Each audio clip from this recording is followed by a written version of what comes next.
गांव के बाहर एक पुराना हवेली थी जिसे लोग भूतिया हवेली कहते थे। कोई भी उस हवेली के पास जाने की हिम्मत नहीं करता था।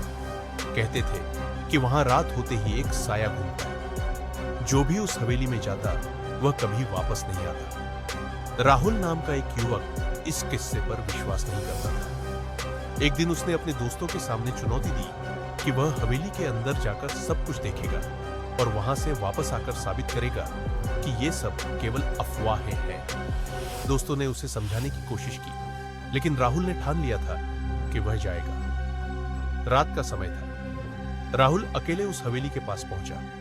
हवेली का दरवाजा जर्जर था, लेकिन वह खुला हुआ था। अंदर घुप अंधेरा था और चारों ओर अजीब सी खामोशी थी। राहुल ने टॉर्च जलाकर आगे बढ़ना शुरू किया। हवेली की दीवारों पर पुरानी तस्वीरें लटकी हुई थी जो उसे देखती हुई महसूस हो रही थी। जैसे ही राहुल हवेली के अंदरूनी हिस्से में पहुंचा, उसकी टॉर्च अचानक बंद हो गई। चारों ओर अंधेरा फैल गया। तभी उसे एक धीमी आवाज सुनाई दी, मानो कोई उसे पुकार रहा हो। राहुल ने पीछे मुड़कर देखा, लेकिन वहां कोई नहीं था। तभी एक ठंडी हवा का झोंका आया और एक साया उसकी ओर बढ़ता हुआ दिखाई दिया। राहुल की सांसें थम गई।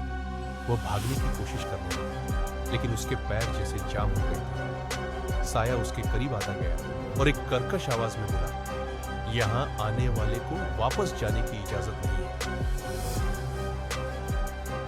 राहुल चिल्लाना चाहता था, लेकिन उसकी आवाज उसके गले में ही अटक गई। साया ने उसे घेर लिया और उसकी आंखों के सामने अंधेरा छा गया। सुबह जब गांव वालों ने देखा तो हवेली के बाहर राहुल के जूतों के निशान थे, लेकिन राहुल का कोई पता नहीं था। तब से कोई भी उस हवेली के पास जाने की हिम्मत नहीं करता।